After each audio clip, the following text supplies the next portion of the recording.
Hello, magandang araw po. Samahan niyo po ulit kami sa pag-awit ng mga awitin ng pagsamba sa ating Panginoon sa araw na ito. Kayo po'y manalangin, o aming Diyos, kami po'y lumalapit sa inyo na may pagkilala sa iyong kapangyarihan.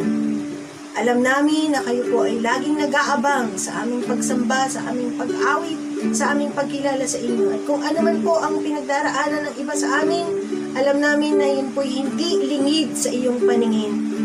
Hawak niyo po ang lahat ng aming mga kabigatan at hawak niyo din po ang lahat ng aming mga kasiyahan. Kung kaya't sa iyo kami lumalapit at nagpapahayag na sa iyo bilang aming Diyos, wala pong imposible. Kayang-kaya niyo pong gawin ang lahat. Sinasamba namin kayo sa pangalan ng Panginoong Yesus. Amen. Amen. Walang imposible sa ating Diyos. Kaya niyang sakupin ang ating puso at ang ating sitwasyon. Ating siyang sambahin. Walang imposible sa ating Diyos. Kayang-kaya niyang gawin lahat. Kahirap sa tingin mo, kahirap ng buhay, walang imposible sa ating Diyos. Kayang-kaya ni Jesus na ikaw ay pagpalain. Higit pa sa'yo, inaasam higit pa sa'yo. Hinihiling ibibigay ng Diyos. Pangako niya'y totoo, sobra-sobrang pagpapalay. Tanggapin na dahil walang imposible. Walang imposible sa ating Diyos. Kayang-kaya niyang gawin lahat. Kahirap sa tingin mo, kahirap ng buhay, walang imposible sa ating Diyos. Kayang-kaya ni Jesus na ikaw ay pagpalain. Higit pa sa'yo, inaasam higit pa sa'yo. Hinihiling ibibigay ng Diyos. Pangako niya'y totoo, sobra-sobrang pagpapalay. Tanggapin na dahil kayang-kaya. Kayang-kaya ni Jesus na ikaw ay pagpalain. Higit pa sa'yo, inaasam higit pa sa'yo. Hinihiling ibibigay ng Diyos. Pangako niya'y totoo, sobra-sobrang pagpapala. Sobra-sobrang pagpapala. Sobra-sobrang pagpapalay. Tanggapin na. Hallelujah. Ang sobra-sobrang pagpapala ng iyong presensya, Panginoon, sa aming buhay ay aming inaangkin dahil sa Panginoong Jesucristo. Alam namin, kahit sa gitna ng pagsubok, madadama namin ang tagumpay ng iyong pagsama sa amin, ng iyong pong pagkalinga sa amin, ng iyong pong pagbibigay po, ng lagi mo pong pagtulong at pagmamahal, anuman ang aming pagdaanan. Sa pangalan ng Panginoong Yesus. Amen and amen. Hallelujah. O aming Diyos, kayo ang aming kandungan, kayo ang aming kapayapaan. Kayo ang nagdudulot ng pag-asa sa amin. Wala nga po kaming ibang dapat sambahin, wala kaming dapat luwalhatiin. Kayo lamang po. Kayo lamang po, Panginoon. Ikaw ang aking kanlungan at kapayapaan. Ang dulot mo ay pag-asa, tugon ko'y pagsamba. Pasanin naglalaho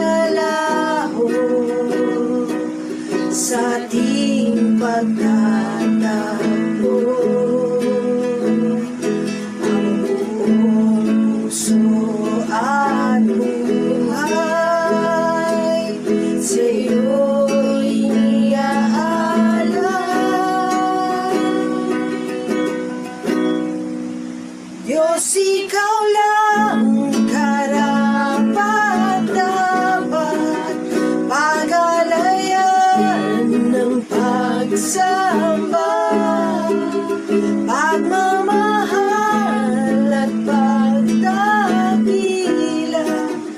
alay sa'yo aming Ama. Diyos, ikaw nga'y karapat-dapat, pagalayan ng pagsamba, tanging hangarin ang ikaw ay sambahin. O ikaw ang aming kanlungan, we come to you, Lord.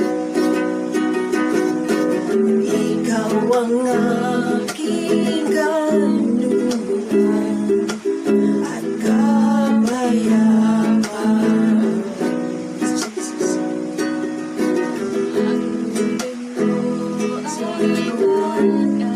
This is our response to worship you. Hirapan niyo lahat ng kabigatan. Jesus. Sa ating pagtatago, ang buong puso at buhay sa'yo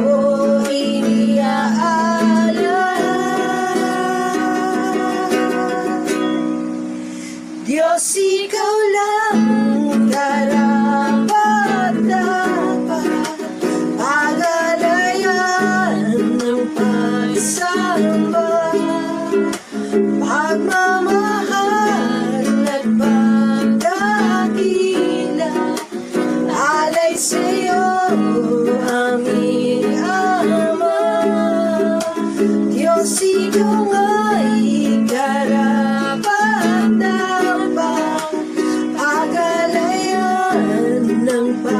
samba, tanging hangarin ang ikaw ay sambahin.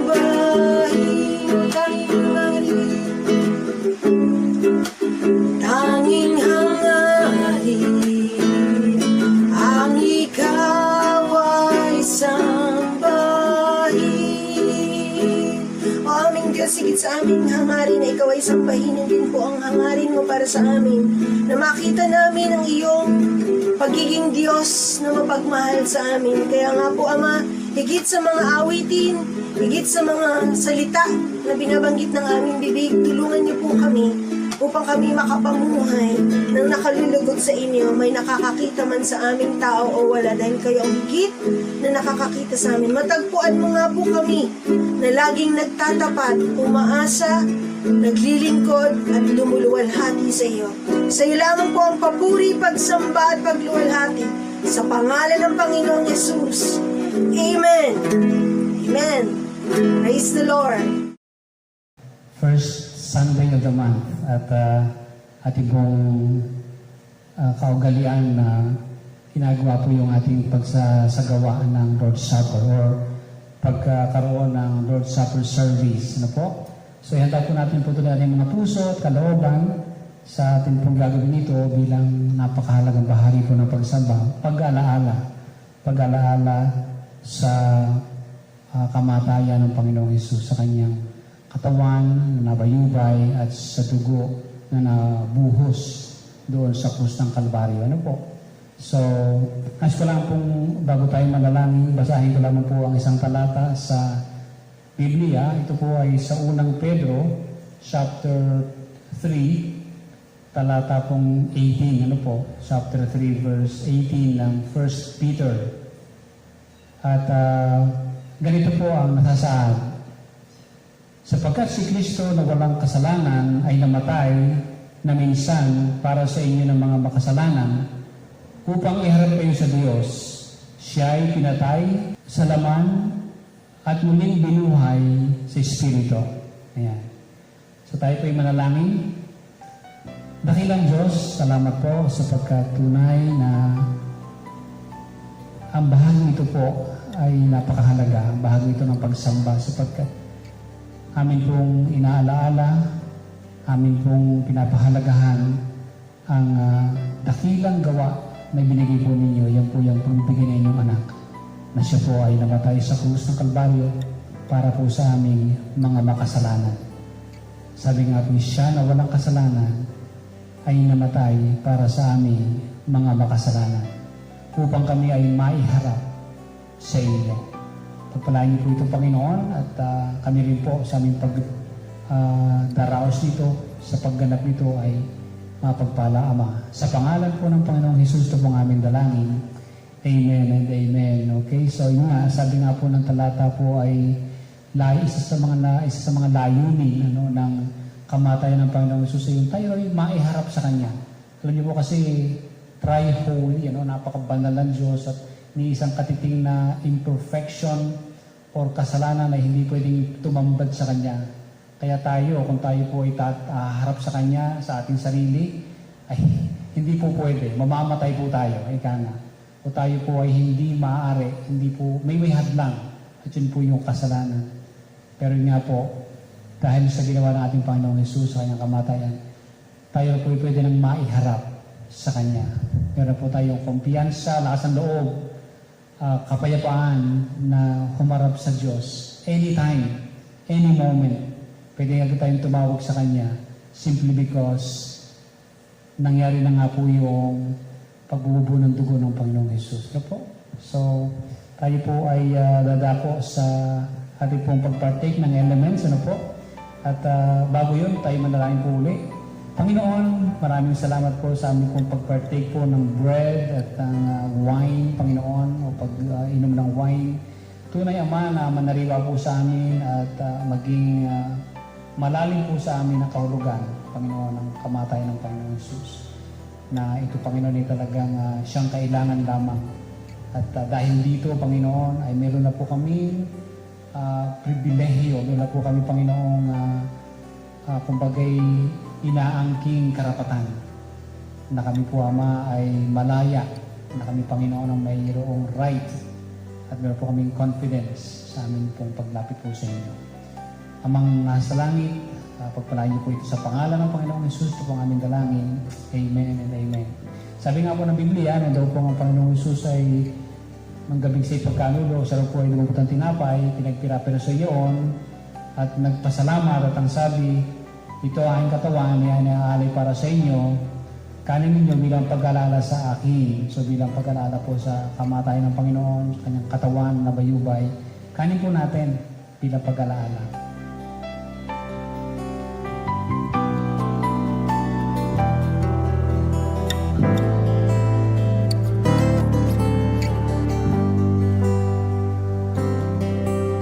Pagkatapos na po maghapunan ay dinapot niya ang saro at ang sabi, ang saro ito ay ang bagong tipan na pinagtitibay ng aking dugo.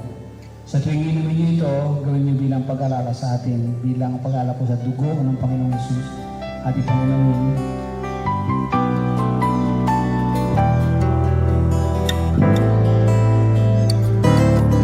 At sa tuwing tayo po ikakain natin apay na ito at inom sa sarong ito, at ito po'y pinahayag ang kamatayan ng ating Panginoong Hesus hanggang sa muling pagbabalik niya. Tayo muling manalangin. Minsan pa, Panginoon, ay patuloy po kami nagpapasalamat.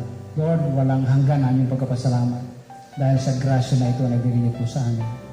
Lord, thank you that our sins are forgiven. Thank you, Lord, that right now we are no longer makasalanan. We are justified. We are forgiven. We are cleansed. And in your eyes, Lord, sa inyong harapan, kami po ay walang kasalanan. Salamat po, Panginoon. Sa pangalan po ng iyong anak na si Jesus, ito po ang aming pasalamat at dalangin. Amen and amen. Tayo po muna yung manalangin. Aming Amang nasa langit, sa pagkakataon po ito, bayaan niyo pong kami po, Ama, ay dumulog na mayroong pagpapakumbaba sa pangalan po ng Panginoong Jesucristo. At hinihingi po namin ang inyong wisdom, Lord, ang inyong patnubay. Luwa po Banal na Espiritu ay ang siyang tumulong upang maging pagpapala po ang inyong salita. Hinihingi po namin ito sa pangalan ng Panginoong Hesus. Amen and amen. Okay. Kung hindi man, yan po yung ating paksa o title ng ating mensahe for today. At ito ay hango actually sa isang verse sa Daniel chapter 3. No? So, kung kayo po ay may Biblia, pwede po ninyo buksan sa Daniel chapter 3. Kung meron kang pinakahihintay, pero hindi dumating. Okay? Maaring promotion, trabaho, magandang trabaho, o kaya ay kasal,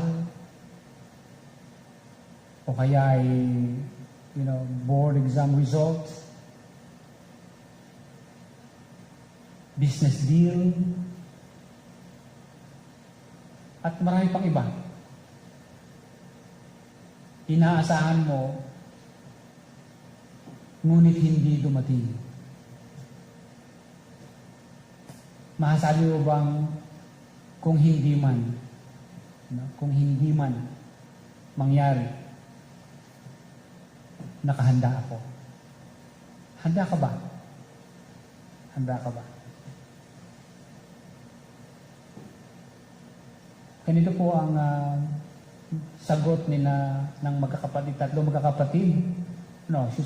magkakaibigan, sina Shadrach, Meshach at Abednego. Sila po yung tatlong kaibigan ni Daniel.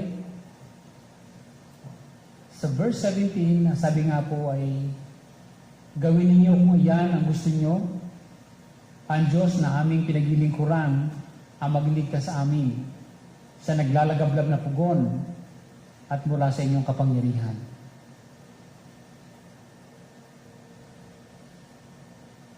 Kung hindi man niya kami iligtas, hindi pa rin kami maglilingkod sa inyong mga Diyos na sinasamba sa rebultong ginto na ipinagawa ninyo. Nais kong basahin mula verse 13, actually verse 17 and 18 nga, pero nais kong basahin mula verse 13 po. Sabi po ganito, para may konting background.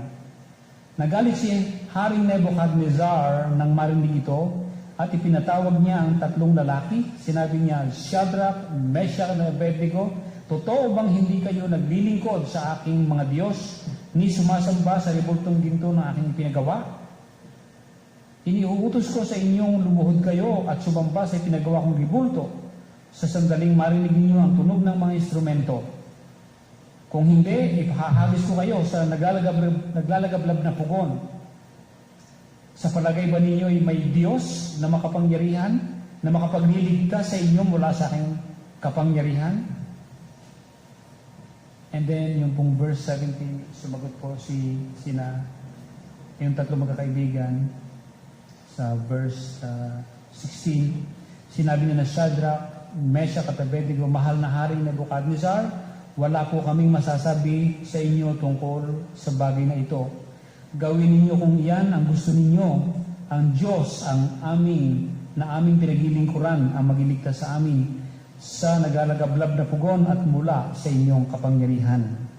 Kung hindi man niya kami iligtas, hindi pa rin kami maglilingkod sa inyong mga Diyos ni sasamba sa rebultong ginto na ipinagawa ninyo. Ito po yung kwento noong tatlong magkakaibigan, sina Shadrach, Meshach at Abednego. Sila po ay mga Israelita. Mga kabataan po sila nakasama ni Daniel na napatapon mula po sa Jerusalem, mula po sa Huda, sa bansa ng Israel. Mula po doon ay sila po ay na-exile, naitapon po sila, kinuha sila ng hari ng Babylonia para sila ay maging alipin, para maglingkod sa hari. Matalino rin ang hari ng Babylonia sapagkat talagang ang kanyang pinipili ay yung mga papakinabangan, mga professionals. Ito pong mga binanggit kong pangalang ito ay sila po yung galing sa angkan ng mga hari sa Juda. So, nakaunting background po tayo. Sila nga po yung exiled. Ito po yung naganap nung sila ay ma-exile noong 586 BC. At yun nga po, kinuha ang mga kabataan, maybe in their teens, mga kabataan pa sila. At sila po ay galing sa angkan ng mga hari. Sila po yung mga dugong maharlika. Ito pong mga binabagit na ito sa Daniel, itong mga pangalan ito. Ano po? Kung kayo po ay familiar sa kasaysayan o history ng Israel, itong panahon po ito ni Daniel, sila po ay, ito yung panahon na sila po ay exiled. Ang mga Israelita po ay na-exile sa Babylonia sa loob po ng 70 taon, 70 years, captivity kung tawagin. So, 586 BC, before Christ, kulang-kulang na 600 taon bago dumating si Kristo. Ibig sabihin, malayo na po ito doon sa panahon ni Abraham. Yung panahon po ni Abraham ay 2,000 years before Christ, more or less. No? At ibig sabihin, mula doon hanggang sa panahon ito ni Daniel, marami ng taon, 1,400 years ang dumaan. At napakarami po na pong nangyari. Marami na pong nangyaring ginawa ang Diyos na natala sa mga kasulatan. Ano po? Yan po yun. At sa kasaysayan po ng Israelita, noong pong panahong nagkaroon na po ng mga hari ang bansang Israel, ang unang-una pong hari ay si King Saul, bago po sumunod si King David, and then ang kanyang anak na si King Solomon, at ang mga sumunod pa. At ang kahuli-hulihan nga po ay si King Jehoiakim. Siya po yung hari ng Judah nung sakupin po ng haring Nebuchadnezzar ng Babylonia. Kung saan po ay talagang sinunog ang lungsod, pinatay ang hari, dinukit ang mga mata ng mga hari. Talagang ganun po ang pagkakasakop, ano po, talagang captured, ika nga. Kasi lumaban po eh.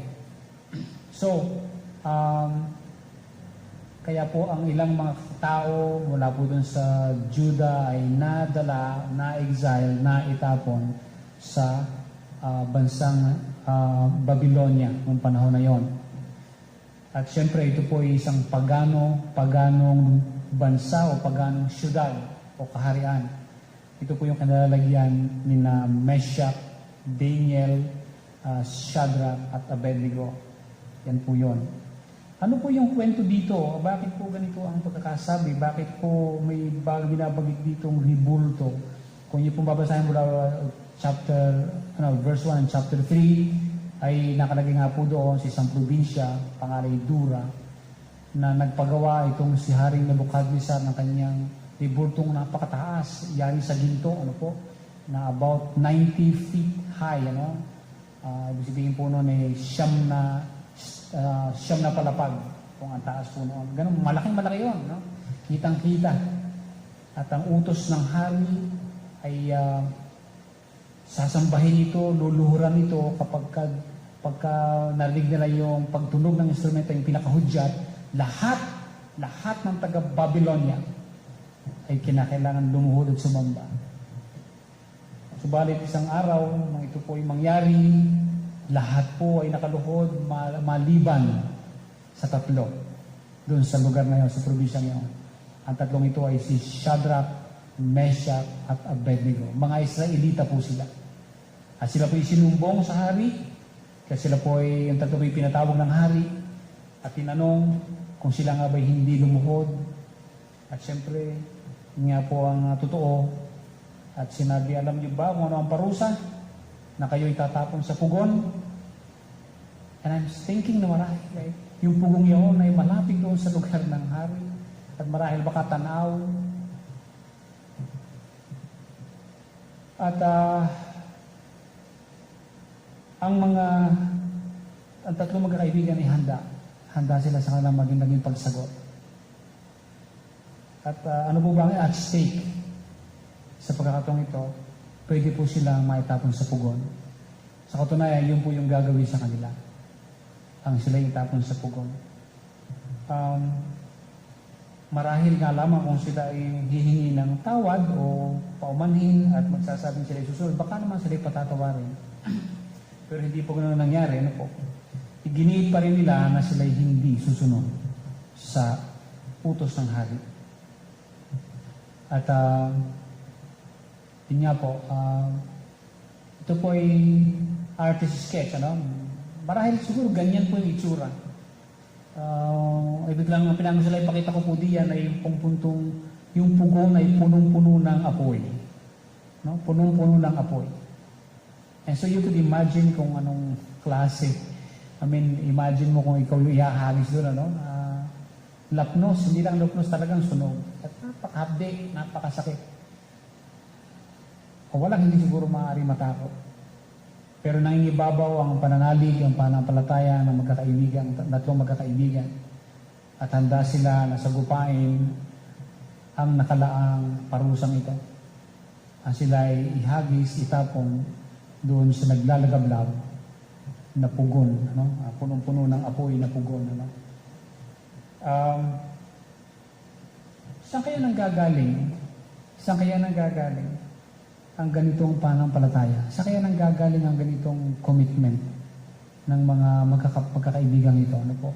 Alain mong sabihin nila na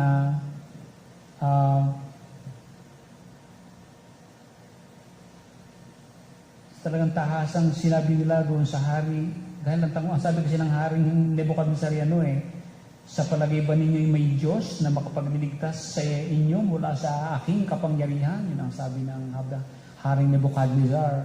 Ang sagot po ng tatlo ang amin pong Diyos na aming pinaglilingkuran ang magliligtas po sa amin mula sa nagalagablab na pugon at sa inyong kapangyarihan. Ganun po katapang ang pagkakasabi. No? Kayang iligtas po kami ng aming Diyos. Gayunpaman, kahit hindi kami iligtas, hindi ho kami tatalikod sa aming Diyos. Hindi ho kami lalayo sa aming Diyos. Hindi po namin siya ipagpapalit. Kami po yung mananatiling tapat sa aming Diyos. Kahit hindi kami iligtas, hindi rin ho namin sasambahin ang inyong Diyos na niyang pinagawa. Yun po yung pagkakasagot ng tatlo. Kapag ka po tayo ay may mga yun nga po, may mga frustrations. Ang ilan po sa atin ay nung maging Kristiyano, nag-aakala na masarap ang maging Kristiyano. Nang simula maganda, hindi nagtatagal, parang boring, parang wala na. Akala ko ba magbabago ang buhay ko? Bakit parang ganito pa rin? Hindi pa ako yumayaman, ano? Meron pa rin ako hindi pa rin nangyayari yung mga gusto ko.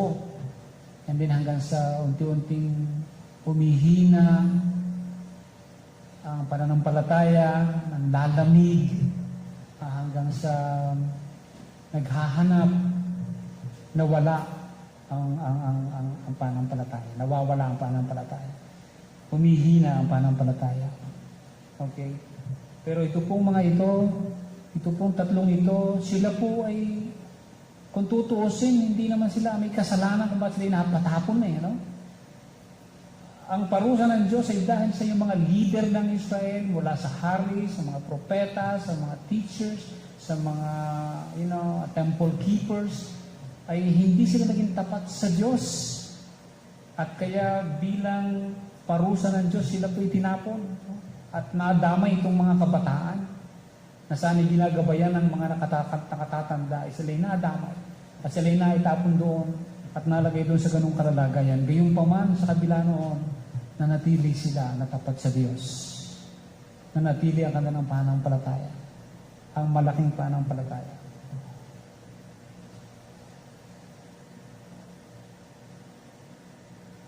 Ano nga ang sikreto nila? Ang malago at malalim na pagkakilala sa Diyos.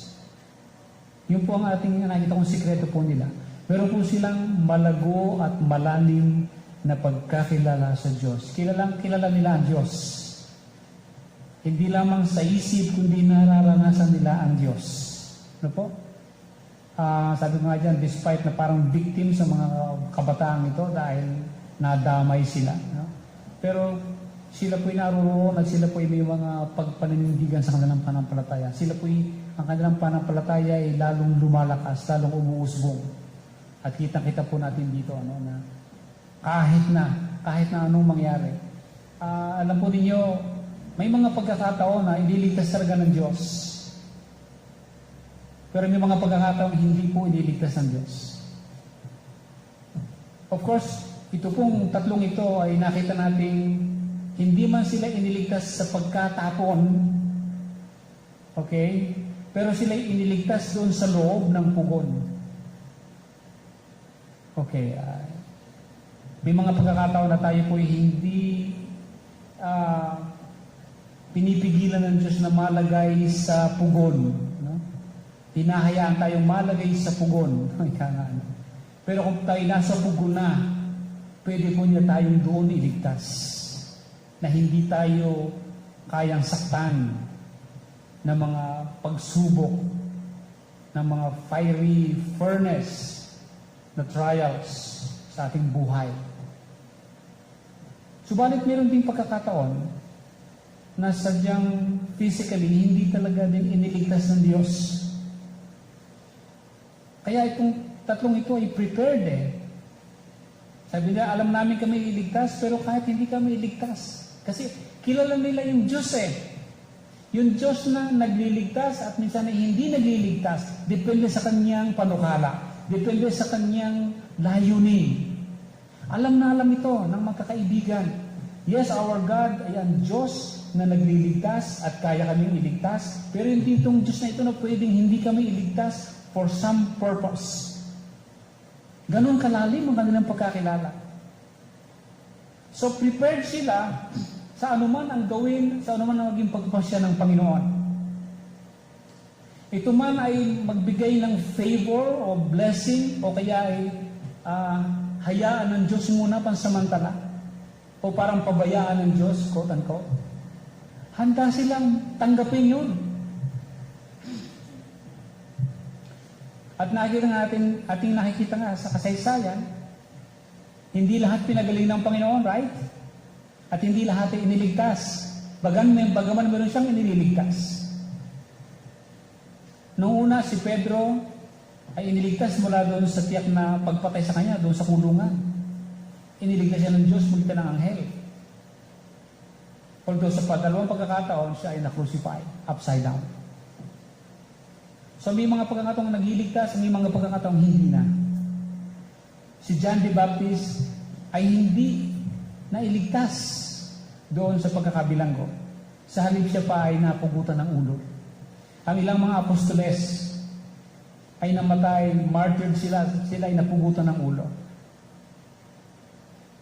May mga pagkakataon, depende sa panukala at layunin ng Diyos.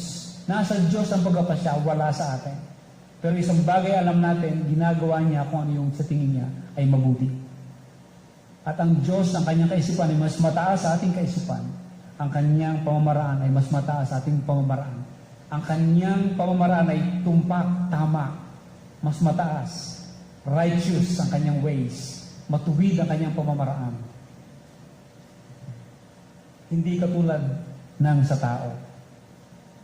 And so, malalim ang kanilang pagkakilala sa Panginoon. Okay?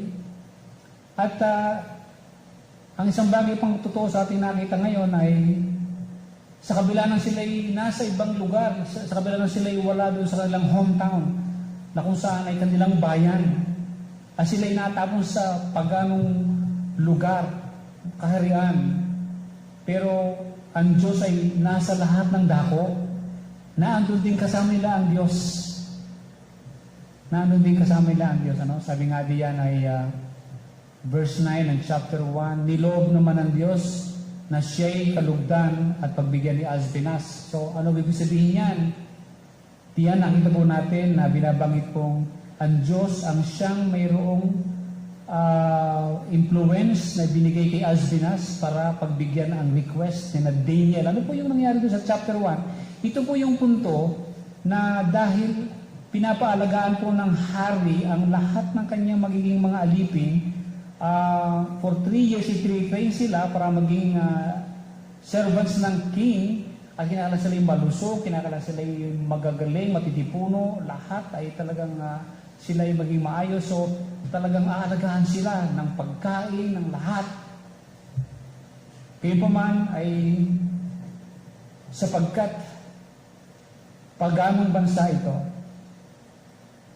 At si Daniel at ang kanyang mga kasamahan ay kita nila na hindi nila po pwedeng kainin yung pagkain ng hari sapagkat ito ay labag sa kautusan ni Moises o sa kautusan ng Diyos.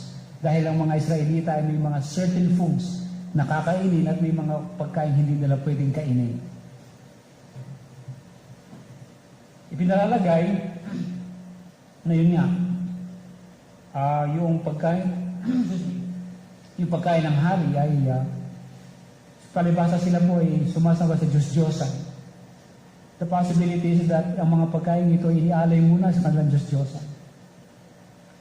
At isa pa, ito yung mga pagkain unclean ayon sa salita o ayon sa law of Moses. At si Daniel at Meshach, dahil sila ay totoong nais sumunod sa Panginoon, sila ay nakiusap na pwede bang o hindi namin kainin ang pagkain ng hari. Kulay na lamang at tubig ang inyong bigay sa amin. At nag-alala siyempre yung mga ngalaga sa kanila dahil baka mapagalit ako ng hari kapag kayo nangayayat. At ang sinabi nga ng magkakaibigan, subukan nyo lang for 10 days. At para mapapayag yon, yung nga, ang Diyos nga ang kumausap doon. At gumawa doon sa kay Azpinas para pagbigyan ng request ng magkakaibigan. So ganun, ang Diyos ay naroon kasama nila. Okay. And so malalim at malagong pagkakilala sa Diyos. Saan ang gagaling ang pagkakilala ngayon? Allow me just to say two things. Sabi nga dyan sa verse 8 ng chapter 1, sa chapter 1 ng verse 8, ngunit ipinasya ni Daniel na hindi niya durumisan ang kanyang sarili sa pamamagitan ng mga pagkain at alak na galing sa hari. Kaya ipinakiusap niya kay Azpenas na huwag silang pakainin at painumin ng mga iyon. So nabi doon, saan ang gagaling yon? As I said kanina, sa bansang Israel, meron silang batas. Ang mga Hudyo ay may sinusunod na batas. At yun po yung law of God, law of Moses. At yun po ay binigay sa mga Israelita. Salita ng Diyos. Kaya ako binanggit kanina na napakalayo nung kay Abraham hanggang sa panahon ni Daniel para ipakita ko po sa inyo na ang pinagbabatayan po ni Daniel na kanilang gawi kahit sila ay nasa Babylonia na ay ang salita ng Diyos. Ang mga Israelita, ang mga Hudyo, ay talagang trained sa salita ng Diyos. Mula pagkabata, sila po ay tinuturuan na. Yan po yung sinabi doon sa Deuteronomy. Na mula sa pagkabata, mga bata ay tuturuan. Tuturuan sila. No?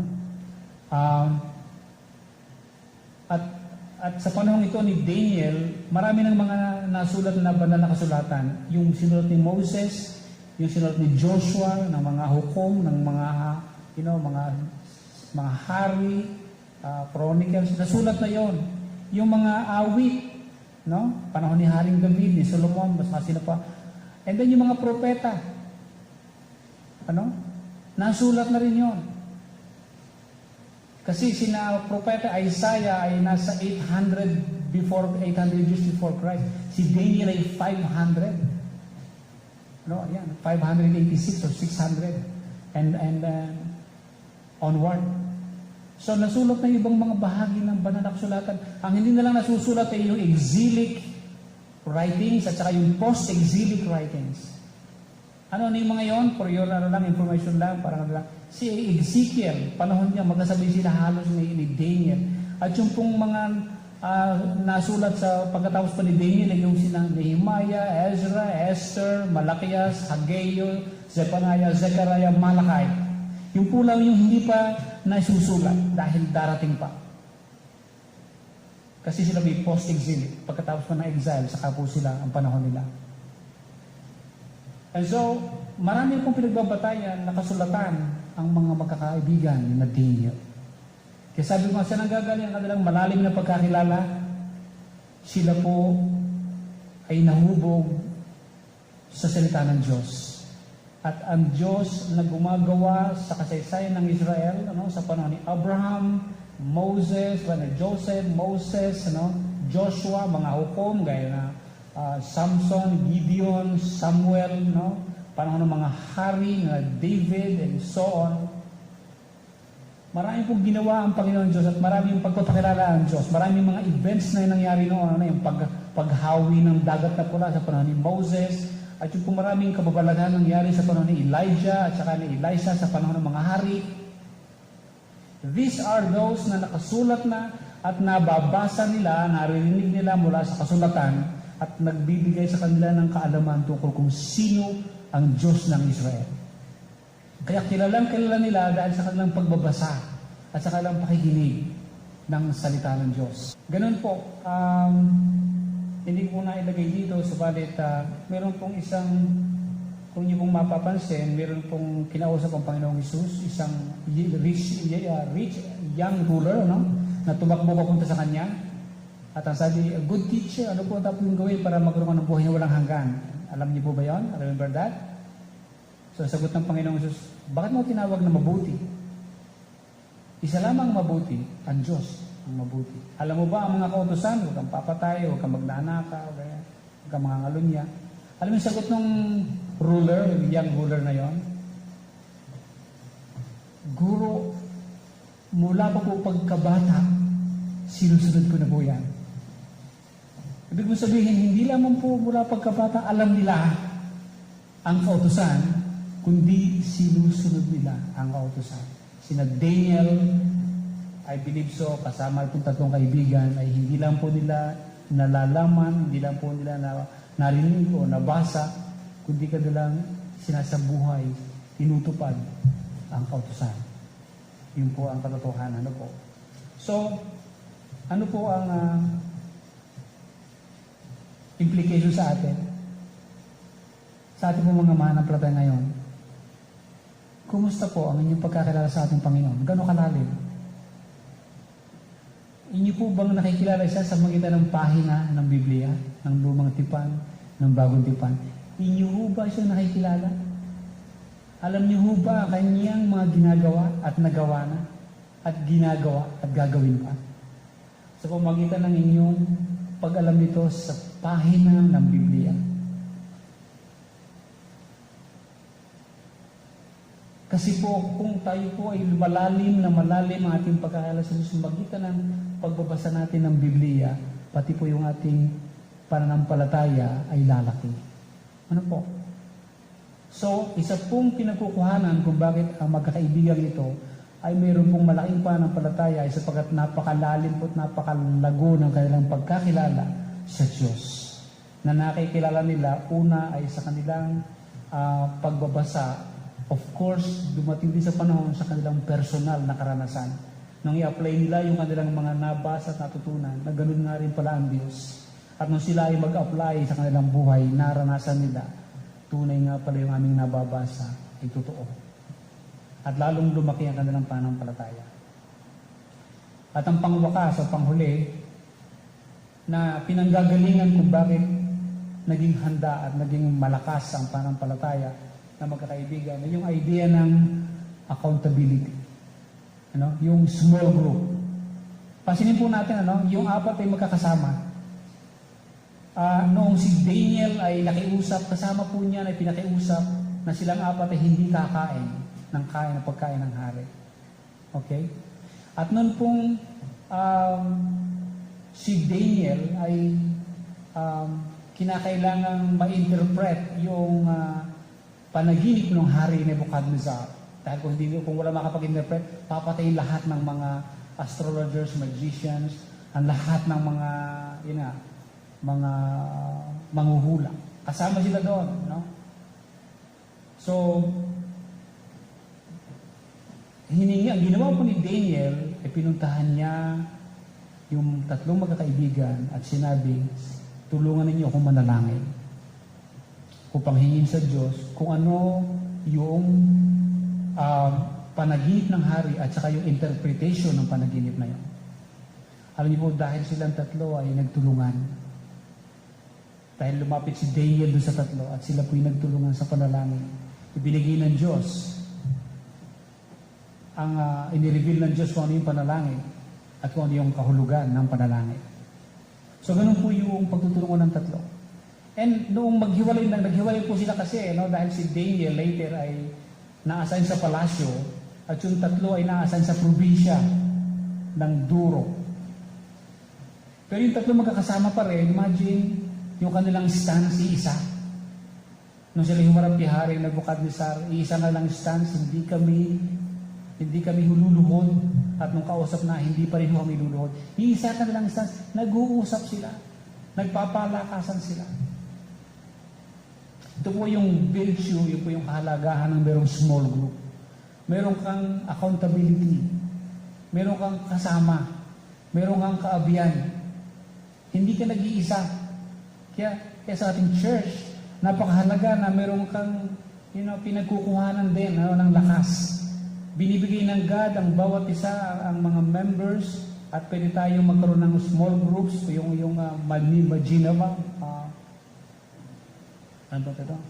manageable na grupo, na kung saan kayo ay pwedeng maging magkakasama lagi at magtitinginan, magtutulungan, para lalo pang lumakas.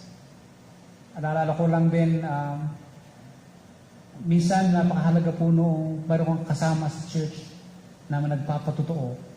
At sa magitan ng kailang patotoo ay papapalakas ka, mahahamon ka. Ang isang katulad po niya na nabanggit ko, kung dito may permission naman ako sa ating kapatid na si Bel, sa Kurom, sa Pinagkurusan. Natatandaan ko nung siya po ay nagkaroon ng isang malaking pagsubok, na siya po ay naharap isang malaking hamon dahil doon po sa kanilang school ay mayroong papirmahan ng mga faculty. I cannot understand, maybe ito ay para isang position paper pa, parang gano'n, na parang magbibigay ng deklarasyon. Kayong paman, ang problema ay hindi totoo, nakalagay doon sa paper na yon. Kaya hindi siya pumirma, sapagkat alam niya hindi totoo ang nakalagay doon sa paper na yon. Pero alam niyo po, sa kanya hindi pagpirma, ang nanganganib po ay mawalan siya ng trabaho. Ito po ay laging isang malaking hamon kay kapatid na Bella. Mahal na mahal niya kanyang trabaho, pinaglaban niya yung trabaho na yon sa kanya mister. At sabi niya, gusto ko yung trabaho. At nung ibigay, naririto na, pwedeng mawala sa isang iglap. Dahil hindi lang siya pipirma, siya lamang natatang hindi pipirma doon sa faculty, doon sa paper na yon. Pero sabi niya, kung mawala man aking trabaho, hindi mawala. Ganun yung kanyang stance, kaya yung kanyang naging paninindigan. Parang yun ang halimbawa ng kung hindi man ako tulungan ng Diyos, kung hindi man ako ma-retain, kung hindi man ako magtagumpay sa aking plano na ito, kung mawala man sa akin ang isang bagay at yung trabaho, nanindigan siya. Ako po'y napagpala, nahamon, natuwa sapagkat may ganitong Kristiyano na naninindigan at alam po ninyo, inonor ng Diyos ang kanyang pananampalataya. Hindi po siya nawala sa kanyang trabaho. Bagaman hindi siya pumirma doon. Ganun po yun. Ang mga para magkaibigan ng Abednego, Meshach at Shadrach, bagaman hindi sila sumunod doon sa pinag-uutos, ay at sabi nila, kahit na kami mamatay, kahit na hindi kami iligtas. Pero ang totoo, iniligtas naman sila ng Diyos doon sa furnace. At sa pagkakataong ito ay, ano yung ating pinaka, yan nga pala yung pagkakataon na kumbagay humingi ng panalangin, nakiusap na humingi ng panalangin. Sabi nga verse 18, hiniling niyang sama-sama silang manalangin sa Diyos ng kalangitan tungkol sa hiwagang iyon upang hindi sila patayin kasama ng mga matatalinong tagapayo ng Babylonia. So ito yung paglapit ni Daniel sa tatlong magkakaibigan. Okay. In conclusion, dalawang bagay lang. Una ay, ang pundasyon ay sa pagtuturo ng salita ng Diyos habang bata pa. Katulad po ng mga Israelita, wala pagkabata sila po ay tinuturuan ng salita ng Diyos. Tayo po na magiging magulang pa sa ngayon, tandaan po natin yan. Ating pong busugin at punuin ang ating mga anak mula pagkabata ng salita ng Diyos. Para makilala nila mula sa Biblia kung sino ang Diyos. At lumalim ang kanilang pagkakilala. At maging malakas sila. Ano? Doon naman sa mga, siyempre, inabutan na ng katandaan bago po makakilala sa Panginoon at mas marurunong pa ang inyong mga anak ngayon kayo sa inyo, no problem, ano? Magkaroon kayo ng small group sa inyong tahanan, magkaroon kayo ng Bible study, at siguro, pag-aralan ng mga magulang upang mag-facilitate. Pwede kayong turuan, no? At layunin ko rin kayo na kayo turuan mag-facilitate. Sa ngayon lamang, ipag-aaral ng Biblia ang ating tinuturo, but later on, kung paano mag-handle ng facilitation, pwede rin po natin yung ituro sa inyo, no? At doon naman sa mga anak na pwede na yung tulungan lang inyong mga magulang na mag-facilitate. So, nandoon po na mahalaga po yung salita ng Diyos. At ang panghuli ay nga, consider pa rin na maging bahagi ng isang care group or small group. Sa ngayon, tayo po ay pandemic. Ngayon, tayo po ay masasabi nating nasa lockdown or quarantine.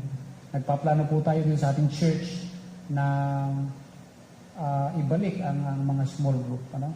At nawa nga ay ito nga pinagpaplanahan namin starting this coming Sunday, today, na magkaroon na ng pagtitipon kahit face-to-face. Dito lang, small lang dito sa church.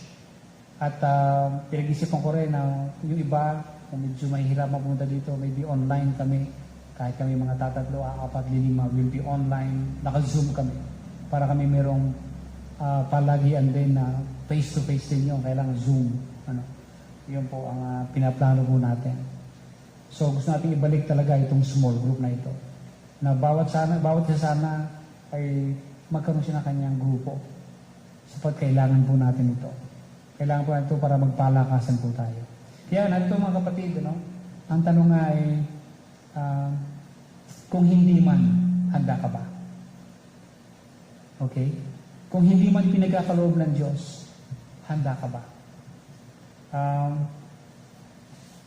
Kung hindi man nangyari ang iyong inaasahan, kung hindi man na ipagkaloob ang iyong mga hinihingi, huwag nawa na tayo ay magrebelde sa Diyos. Huwag nawa na tayo ay lalayo sa Diyos. Huwag nawa na lalamig ang ating pananampalataya. Huwag nawa na tayo ay babalik sa ating dating pamumuhay nung hindi pa tayo Kristiyano. Huwag nawa na tayo ay magiging katitisuran. Huwag nawa na magiging tayo ay pabigat. Huwag nawa na tayo ay magtaksil sa Diyos. Sa halip, nawa ay maging inspirasyon po sa atin ng halimbawa ng magkakaibigan, Shadrach, Meshach, and Abednego, na hindi man sila tulungan ng Diyos, hindi man sila iligtas ng Diyos, hindi man sila, kumbagay, hindi man nila matanggap ang kanilang maaaring inaasahan, iniligtas sa Diyos. Kasi ang lakas ng kanilang declaration, ang aming Diyos ay lingkuran, ang magiligtas sa amin mula sa inyong kapangyarihan, Haring Nebukadnezar, at mula sa nagalagablab na pugon. Ganun ang kanilang inaasam. Gayon pa man kung hindi man. No? Nandun po yung malakas na pananampalataya nila, nandun yung malakas na commitment nila sa Diyos. Hindi man kami tulungan ng Diyos, kami ay mananatiling tapat sa Diyos. Mananatiling maniniwala kaming mahal kami ng Diyos.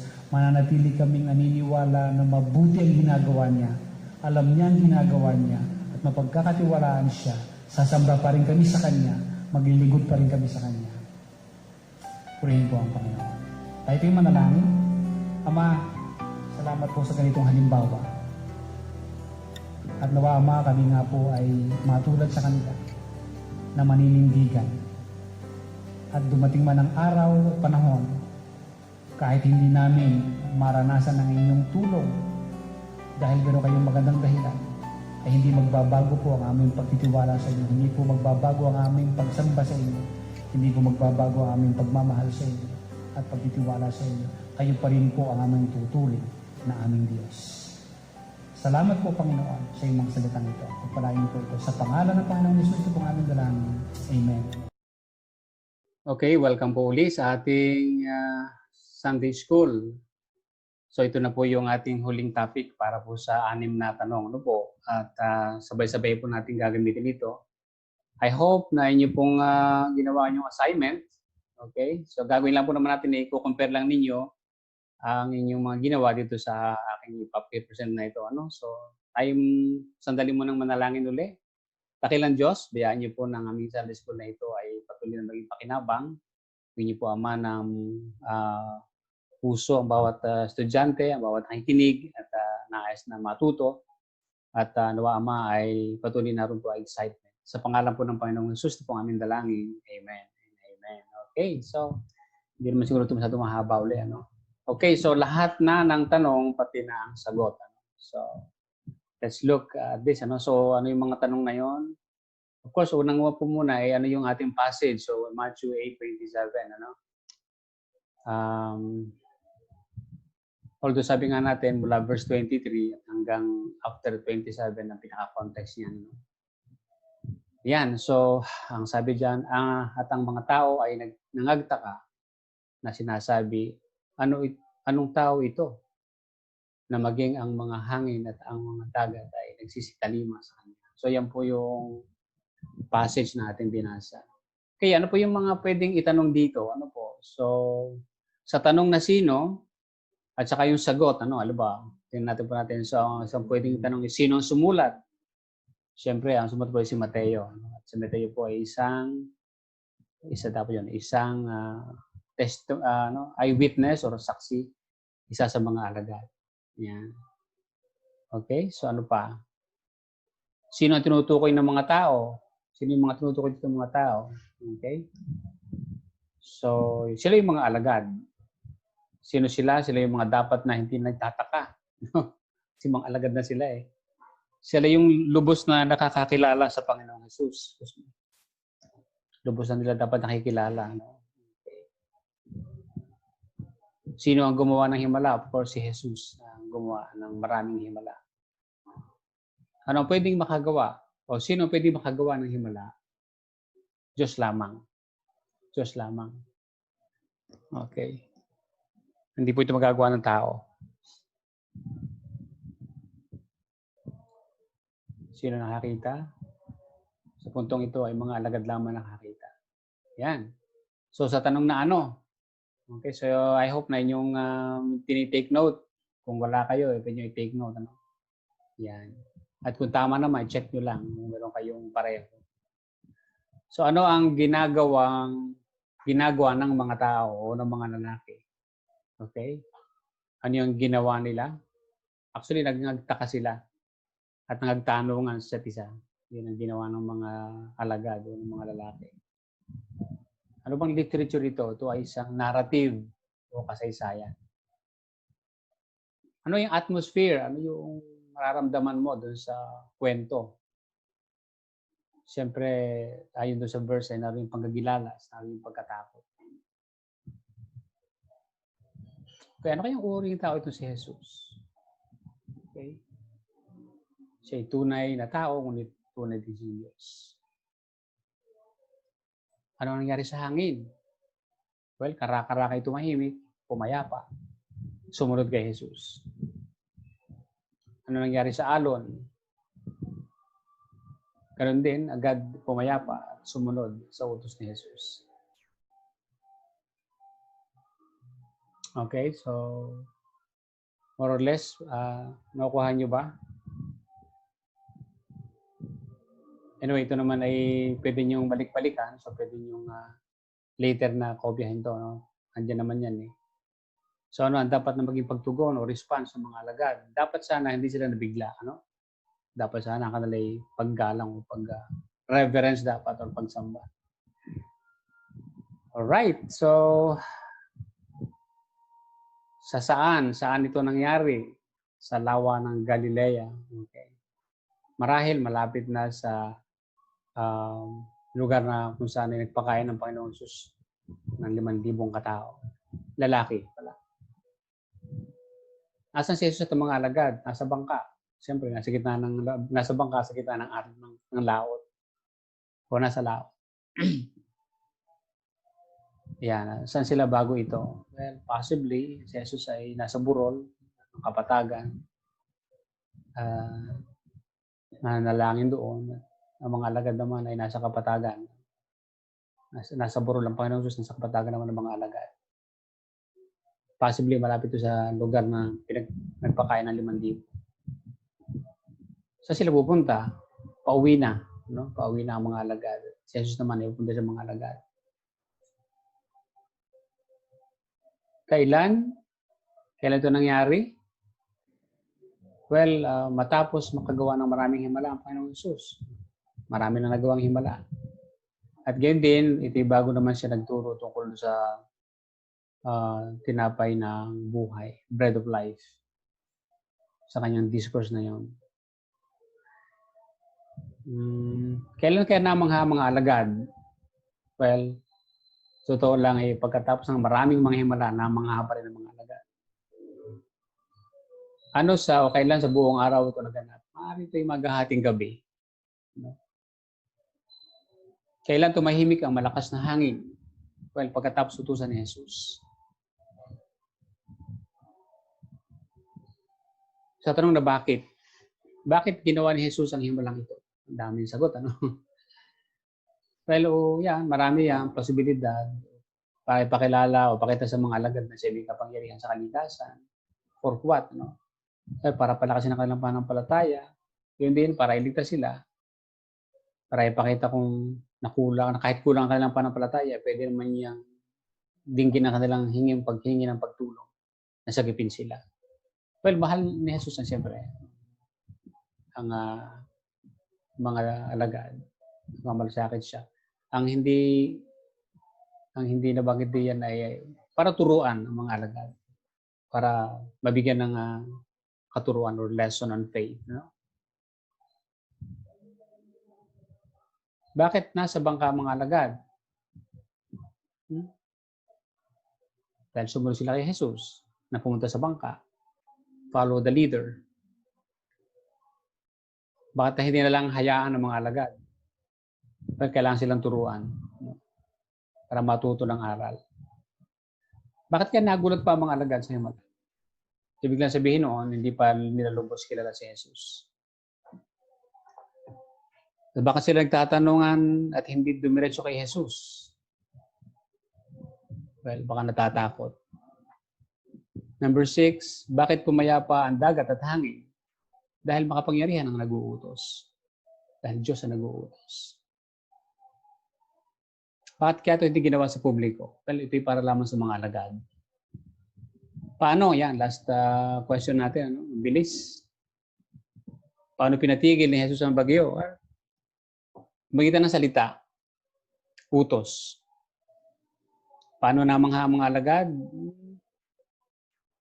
Well, isa doon, nagtatanungan sila sa isa.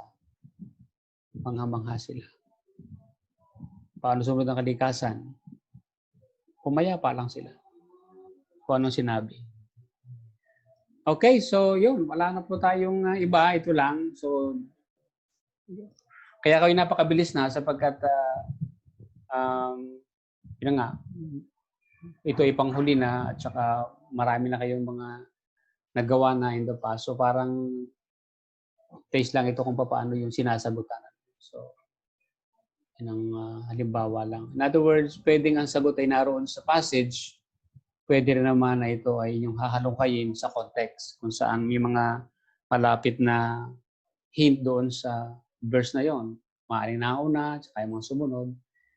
And then of course, kung talagang mag-aaral ay lalabas talaga kayo sa passage at posibleng kayo ay pumunta sa ibang aklat para talagang makita nyo kung ano ang talagang sagot. Medyo talaga mahaba ito, malaking pag-aaral po pagka ganun. Kaya po sa isang passage, ang daming tanong, meron kayong mga sasagutan. Pero yung papapansin na halos related po yung mga sagot. Related sila at pagka nagtagal, pwede nyo i-summarize ito. At magkakaroon kayo ng pinaka-main data na pwede pagkunan ng mga idea kapag kayo po nag-aaral ng Biblia. Alright. Wala po tayong assignment sa ngayon. Ang ating po magiging next lesson ay grammar na po. Grammar na po, no? Ang ating magiging lesson. At medyo, pag-pray niyo po ako kasi tinatagalog ko po din. Kasi English po yung material, tinatagalog ko po ito. And so, kasi minsan mahirap itagalog eh. Dito sa akin ginawang ito nga, marami akong mga diligdingan pa dahil hirap itagalog eh. Okay, ang next natin pong pag-aaralan ay sa termino natin, ang ating nag-aaral tayo ay verb. Verb, ano po? Pero sa ibang salin, sa ang ginagamit po namin ay ang tawag namin ay action words. Action words, ano po? So, tatlo po yung ating pag-aaralan doon sa action words. Kaya po next week po yon, atin po yung alamin kung ano po yung halimbawa ng action words. Ano po? Okay. So, yun lamang po at God bless. Tayo po yung muling manalangin. Dakilang Ama, nawa nga po ang maiksing pag-aaral na ito ay patuloy na nakakabigay ng insight at tulong. At nawa Panginoon ay patuloy po na naroon po ang aming pagnanais na talagang matuto pa. Next meeting, Lord, na po namin, Lord, ay tungkol sa grammar. Talaga po ang mga makikinig na sila po ay inyo rin po kapatnubayan. Dahil medyo may pagka-technical na rin po ito, Panginoon. Ama, salamat po. Ito po aming dalangin sa pangalan po ng Lord Jesus. Amen and amen. Okay, God bless. Para po sa ating benediction, sa ating manalangin, sa Kanya na makapag-iingat sa inyo upang hindi kayo magkasala at makapaghaharap sa inyo ng walang kapintasan at may malaking kagalakan sa Kanyang kalulahatian. Sa isang Diyos na ating tagapagligtas sa pamamagitan ni Jesucristo na Panginoon natin, sa Kanyang kalulahatian, kadakilaan, kapahabalaan, at kapangyarihan mula pa noong una, ngayon at pagpakailanman. Amen.